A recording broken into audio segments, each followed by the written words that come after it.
Hello everyone, आप सब कैसे हैं। मैं उम्मीद करता हूं कि बहुत अच्छे होंगे और अपनी पढ़ाई को बहुत अच्छे से कर रहे होंगे। मैं आकाश कुमार बढ़ाना आईसीटी वर्चुअल क्लासरूम में आपका बहुत बहुत स्वागत करता हूं मेरे प्यारे बच्चों। जैसा आपको पता है मेरे प्यारे बच्चों, बेसिकली हमारी आपका 9th क्लास है और 9th क्लास में हम लोग ज्योग्राफी देख रहे हैं और इसी में हम लोग आपको मैं भारत का जो भौतिक विभाजन है उसके विषय में बहुत अच्छे से एक एक करके आपको पढ़ा चुका हूँ। एक एक करके बहुत अच्छे से आपको समझा चुका हूँ कि भारत का भौतिक विभाजन क्या है और कैसे हम इसको देखते हैं। चलिए, तो इतना आपने देखा कि हम भारत का जो भौतिक विभाजन देख रहे थे। इस भौतिक विभाजन में मैं आपको जो है ये तीन चीज आपको बता चुका हूँ भाई। जो आपके हिमालय है, उत्तरी मैदान है और प्रायद्वीपीय पठार है, इसके विषय में बता चुका हूँ। अब तीन हमारे बच्चे हैं, भारतीय मरुस्थल, भारतीय तट मैदान, तटीय मैदान। मैदान नहीं बच्चों, ध्यान देंगे शब्दों का, ध्यान देंगे। तटीय मैदान और तटीय मैदान के बाद जो आपके द्वीप है, इन द्वीपों को हम लोग आपका एक एक करके देखेंगे, ठीक। और इन द्वीपों पर ही हम लोग आपका बात भी करेंगे कि किस प्रकार के ये द्वीप है, ठीक। और उसी के अनुसार हम सारी चीजें देखेंगे और बात करेंगे कि कैसे क्या कुछ है। देख लिया।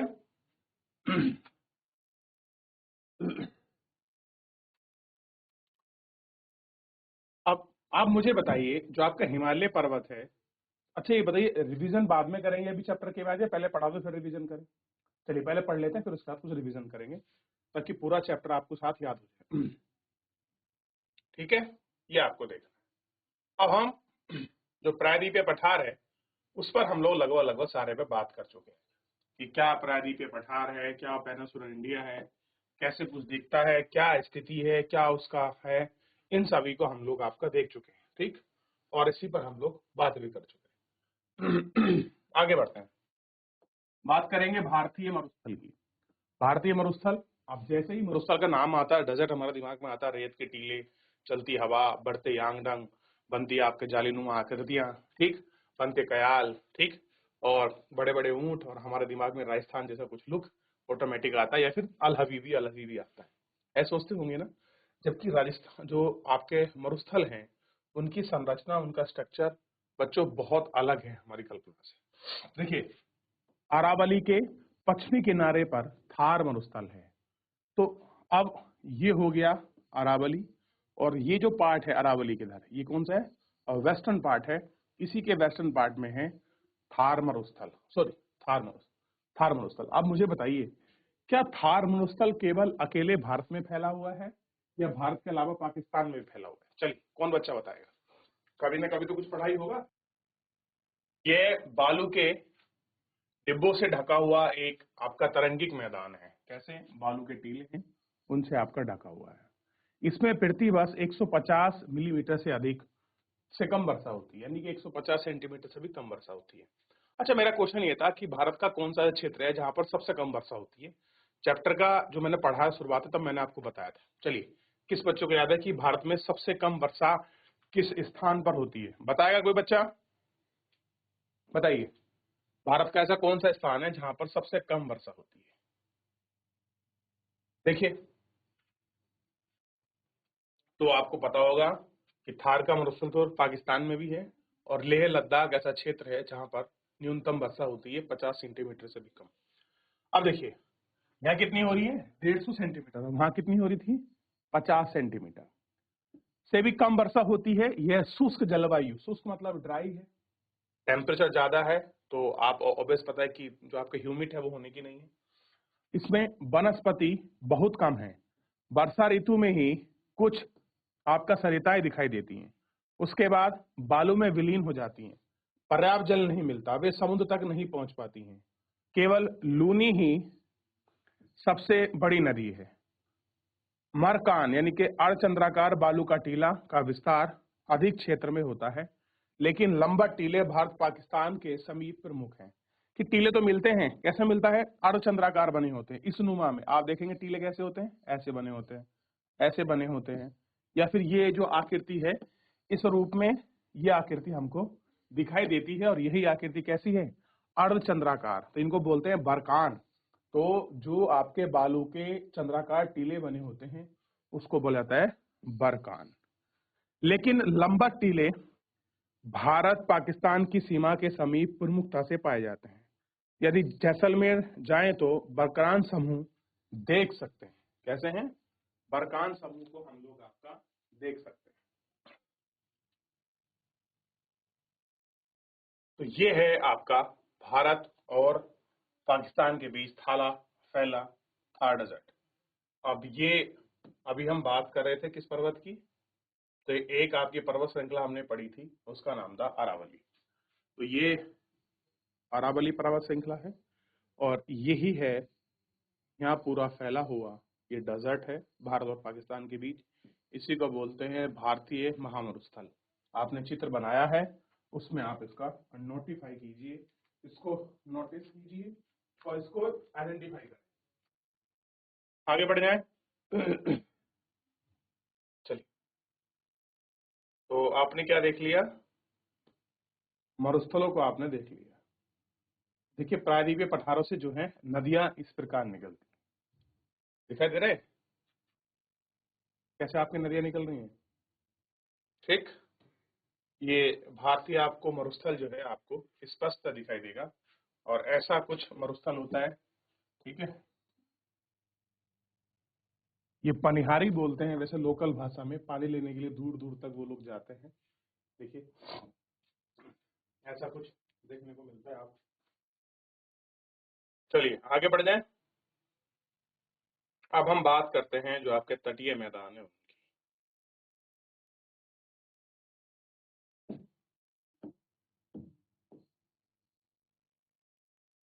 प्रायद्वीपीय पठार के किनारे संकीर्ण व तटीय क्षेत्र विस्तार है। ये पश्चिम में अरब सागर से लेकर पूर्व में बंगाल की खाड़ी तक विस्तृत है। पूर्व में क्या है? जो बंगाल की खाड़ी है उसमें विस्तृत है। पश्चिमी तट, पश्चिमी घाट और अरब सागर के बीच एक संकीर्ण मैदान है। यह मैदान 3 भाग हैं। तट के उत्तरी भागों को कोंकण और मुंबई, यानी कोंकण कहाँ है? अगर आप पूरा पहाड़ देखोगे तो इस तरीके से अगर हम बाप का बना लें तो आपको समझ आएगा कि 3 भागों में बटा है। उत्तरी, ये क्षेत्र उत्तर वाला है, उत्तरी में बटा हुआ है। तो इसमें अगर आप इसको देखोगे तो पहला है कोंकण। तो कोंकण कहाँ से है? मुंबई से गोवा। तो यहाँ से लेकर यहाँ तक का जो आपका तट है इसको बोलते हैं कोंकण तट, कोंकण तट। और आपसे पूछ ले कोंकण तट कहाँ है, तो मुंबई प्लस गोवा के जो बीच का क्षेत्र है उसी को बोलते हैं कोंकण तट। उसके बाद में जो बीच का भाग है, जो उसका मध्य का भाग है, उसको कहते हैं कन्नड़ तट।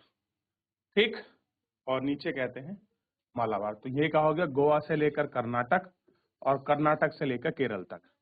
तो ये जो तट है ये हो गया कन्नड़, कन्नड़ तट हो गया। ठीक, और ये तट हो गया आपका कौन सा? मालाबार तट, मालाबार। याद रहेगा? तो ये कहा होगा? गोवा प्लस कर्नाटका, ये कर्नाटका प्लस केरल के बीच का जो पार्ट है उसी को कह दिया गया। ठीक, लिखिए, नोट करें। हो गया? अब देखिए, बंगाल की खाड़ी के साथ विस्तृत मैदान चौड़े एवं समतल है। कैसे हैं? चौड़ा है एवं समतल है। उत्तरी भाग में इसे उत्तरी सरकार कहा जाता है, जबकि दक्षिणी भाग में इसको कोरोमंडल तट के नाम से जाना जाता है। जैसे महानदी गोदावरी, कृष्णा, कावेरी इस विशाल नदी का डेल्टा करती हैं। चिल्का झील पूर्वी तट पर स्थित एक महत्वपूर्ण भू लक्षण है, क्योंकि ये खारे पानी की झील है और आपका ज्वार नदमुख से बनी हुई है। अब देखिए, यहाँ दिखा देता हूं मैं आपको बनाकर।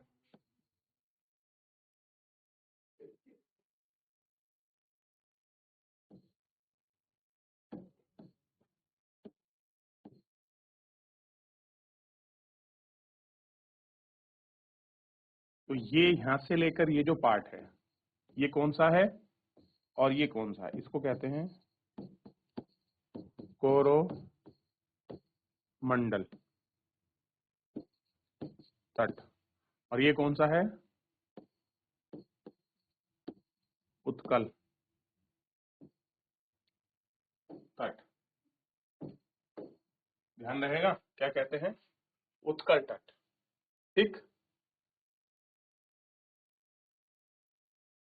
देख लिया? चलिए आगे बढ़ते हैं। अब आप इसको देख लीजिए, ये पूरा तटीय भाग है, ठीक। और यहाँ नदी आपको देखनी है, तो नदी में हम देख चुके हैं कि महानदी, गोदावरी, कृष्णा, ये सारी विशाल नदियां अपना डेल्टा बनाती हैं। आइए एक बार देख लेते हैं। देखिए यहां से लेके यहां तक कोंकण, कन्नड़ और मालाबार,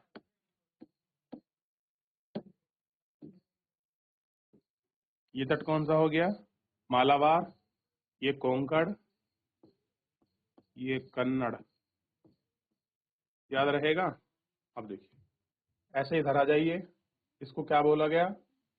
ठीक, उत्तरी सरकार या उत्कल कोस्ट, और यहाँ नीचे इसको क्या बोला गया? कोरोमंडल तट। अब जल्दी से एक मैप बनाइए और इनको आप लिख डालिए फटाफट। पहले इतना बनाइए प्रायद्वीपीय भाग वाला। चलिए हो गया इतना, आगे बढ़ जाए।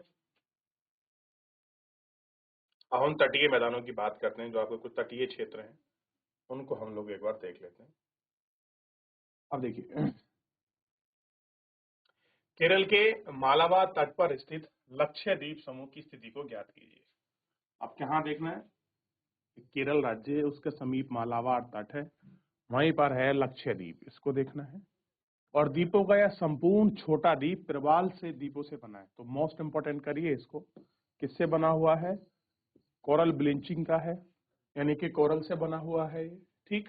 इसी को मिनिकॉय द्वीप या एनीमिया द्वीप के नाम जाना जाता है। 1973 में इसका नाम लक्ष्य रखा गया था। और 32 वर्ग किलोमीटर का इसमें एक छोटे से क्षेत्र में फैला हुआ कावारत्ती द्वीप है। तो कावारत्ती द्वीप एक इसमें ऐसा भी है जो 32 वर्ग में फैला है, 32 वर्ग, बहुत छोटा सा। और कावारत्ती इसकी क्या, लक्षद्वीप का प्रशासनिक यानी कि एडमिनिस्ट्रेटिव ऑफिस है। और इस द्वीप मुख्य में पादप और जंतुओं के बाहर से अलग अलग प्रकार पाए जाते हैं। इसमें द्वीप है जहां मनुष्य का निवास नहीं है, वहां पर एक पक्षी आभरण्य भी है, अब बंगाल की खाड़ी में उत्तर से दक्षिण की तरफ फैले द्वीपों की श्रृंखला की ओर ध्यान दीजिए। यह अंडमान एवं निकोबार द्वीप है। यह द्वीप आकार में बड़े हैं। कैसे हैं? आकार में बड़े हैं, ठीक है। द्वीपों की बात कर रहे हैं, ठीक। और ये बहुत विरल है। और द्वीप मुख्यतः दो भागों में बटे हैं, एक है उत्तर में अंडमान और दक्षिण में बटा है आपका निकोबार द्वीप समूह, ठीक। उत्तर में हिस्सा है, जैसे बटे हुए हैं, ठीक है। तो ये हिस्सा उत्तर का हो गया, ये आपका नॉर्थ का हो गया, ये साउथ का हो गया। यह द्वीप समूह निमंजन पर्वतीय श्रृंखला होगा। निमंजन का मतलब है समुद्र में से उथला हुआ भाग को हम लोग आपका निमंजन कहते हैं, ठीक। इस द्वीप का देश की सुरक्षा के लिए बहुत महत्वपूर्ण है। इन द्वीपों पर पाए जाने वाले पादप यानी के पेड़ पौधे, जीव जंतु अत्यधिक विविधता है। ये द्वीप विषुवत वृत्त के समीप है और यह जलवायु विषुवत है। यह घने जंगलों में अनाच्छादित स्पष्ट है, ठीक। विभिन्न भौतिक भू आकृतियों के वितरण में प्रत्येक विशेषता स्पष्ट करता है, परंतु यह स्पष्ट है कि एक दूसरे के पूरक हैं और वे देश के प्राकृतिक संसाधन समृद्ध बनाते हैं।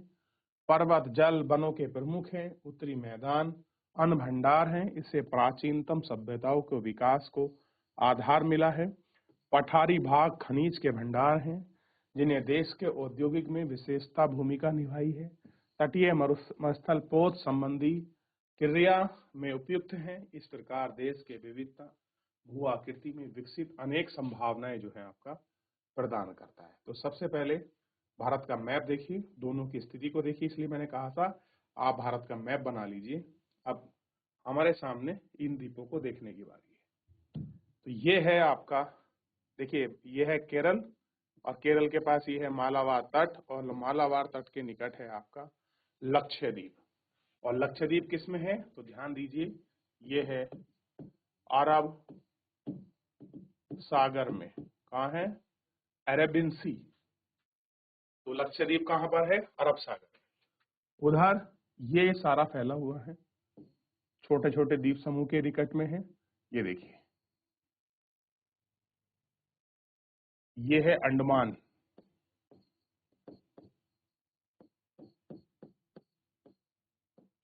और ये है आपका निकोबार, ध्यान रखना, ये है अंडमान और ये है निकोबार। इसी तरीके दो पार्ट में डिवाइड है, ये नॉर्थ में है और ये साउथ में है। ध्यान दीजिए, ये भूमध्य रेखा के ज्यादा निकट है, ध्यान रहेगा क्या है, भूमध्य रेखा के ज्यादा निकट है। देख लिया, अंडमान निकोबार द्वीप समूह, लक्षद्वीप समूह, ठीक। तो ये सारे आपका तटीय क्षेत्रों में स्थित है। आप क्या करें, आप सभी बच्चे एक भारत का मैप बनाइए सुंदर सा, ठीक, सुंदर सा बने कैसे, उसमें आप सबसे पहले कराकोरम श्रेणी को दिखाइए, उसके बाद लद्दाख को दिखाइए, उसके बाद जास्कर को दिखाइए, ठीक, उसके बाद हिमालय पर्वत को दिखाइए, उसी में छोटी छोटी जो आपकी चोटियां है, कंचनजंगा होगी, यहाँ आपका नामचा बरवा हो गया, यहाँ नंगा पर्वत हो गया, ठीक है, माउंट एवरेस्ट वगैरह होगी, इनको दिखाइए। फिर ऐसे ही एक वो आपका नदी निकलती हुई दिखाइए, ब्रह्मपुत्र नदी। इधर में आपको गंगा और जो आपको यमुना है ये दिखाना है।